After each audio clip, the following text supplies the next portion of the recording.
તમામ નાગરિકોને વિનંતી છે કે કોઈ બી પ્રકારની પેટ્રોલ ડીઝલને લઈને સોશિયલ મીડિયા હોય કે વોટ્સએપના માધ્યમથી કે કોઈ બી ઓફિશિયલ જાણકારી વગર કોઈ બી પ્રકારની આ અફવાઓમાં આવીને ભાગદોડ કરવાની કોઈ બી પ્રકારની જરૂરિયાત નથી. રાજ્ય સરકાર અને ખાસ કરીને કેન્દ્ર સરકાર દ્વારા આ જથ્થાઓ અને સપ્લાય માટેનું ડેલી નિરીક્ષણ થાય છે અને રાજ્યને તમામ પેટ્રોલ પંપો પર પેટ્રોલ ડીઝલ માટે પૂરતી વ્યવસ્થાઓ પહોંચી વળે તે માટેની સંપૂર્ણ તૈયારીઓ બી છે. મારી રાજ્યના સૌ નાગરિકોને બે હાથ જોડીને વિનંતી છે કે આ પ્રકારની વાતો, કોઈનો બી વોટ્સએપ મેસેજ આવ્યો હોય એને સીધું જ આપણે બીજા લોકોને ફોરવર્ડ કરીએ.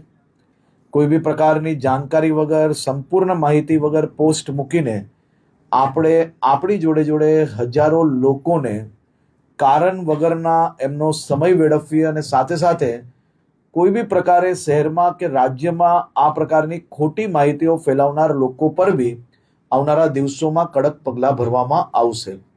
ખાસ કરીને વિનંતી છે કે કોઈ ચિંતા કરવાની આવશ્યકતા નથી. પેટ્રોલ ડીઝલ સંપૂર્ણપણે બધા જ પેટ્રોલ પંપ પર મળી રહે તે માટેની વ્યવસ્થાઓને ખાસ કરીને મુખ્યમંત્રી શ્રી બી દર 2 દિવસે એનો રિવ્યૂ લઈ રહ્યા છે અને ભારત સરકારમાંથી બી તમામ મંત્રાલયો આ બધા જ વિષયોમાં રેગ્યુલર રિવ્યૂ એમનું લઈ રહ્યા છે. આભાર.